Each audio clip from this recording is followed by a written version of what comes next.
Hey guys, Dr. Arad here with the RAPS Animal Hospital in beautiful Richmond, BC, Canada. How are you guys doing?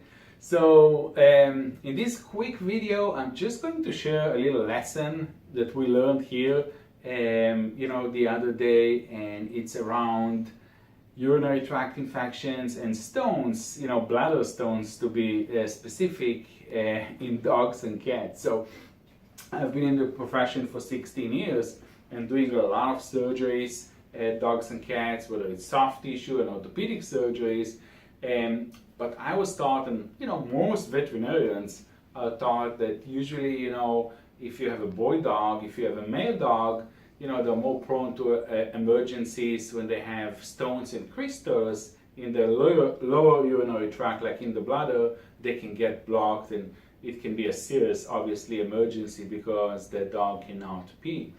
But usually when it comes to female dogs, we assume, and kind of, that's what we learn in most vet schools, is that usually a female dog will never get blocked, and they can pass stones and crystals easily.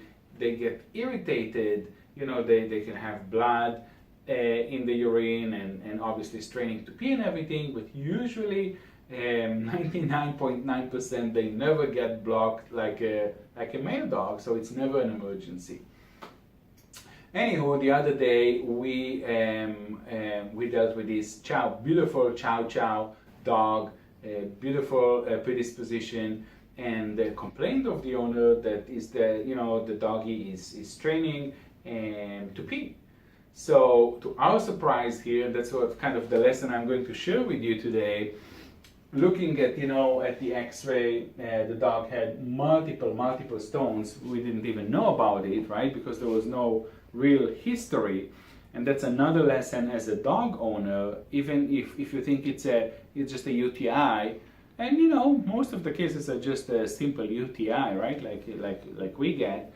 But sometimes our doggy is not going to show us signs that she or he have got bladder stones till we actually go to the vet and see the X-rays. But this case was very, very different, and I'm going to kind of share with you what we got out of the dog. But immediately when we started looking at the case and doing the physical examination and diagnostics, we realized this girl and female Chow Chow was completely blocked. She had a complete obstruction in her lower urinary tract, and she couldn't pee. And the surgery was very challenging, to be honest with you guys, because you're dealing with a big bladder. And this stone, this rock, actually completely blocked her urethra. So this is very rare in the veterinary profession, and kind of what gave me this thought to share this information in this case with you. Everything, there is a happy ending. Doggy is doing great. We were able to remove this rock that was stuck in a urethra, and she couldn't pee, even being a female dog, and obviously remove all the other stones, and she's eating, and she's back home with her family, and everything is great. But the lesson learned also for us on the veterinary team is that never assume that even if it's a female dog, they don't get blocked, because obviously they do. It's very rare, yes, but they do. And also, even if your dog is straining and showing some, mild signs of maybe a bladder infection, like a UTI or anything like that, definitely you want to go and visit your vet.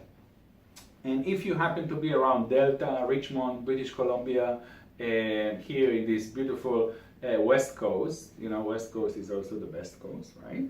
Here in Canada, you definitely want to click on one of the links, come and see us, so we can make sure we're not dealing with any of these rocks in your doggy, and definitely we can help. So thank you so much for your time, hoping you're getting some ideas and some tips and value, what to look for, and maybe a little bit be more cautious, when it comes to your doggy having any signs of a UTI, even if it's mild or even if it goes away. Definitely you want to check it out with your vet and get to the bottom of it to make sure we're not missing on this, because this is not really comfortable for our loved ones. So thank you so much, and Dr. Arad here. Enjoy the rest of your day, and we'll see you in the next video.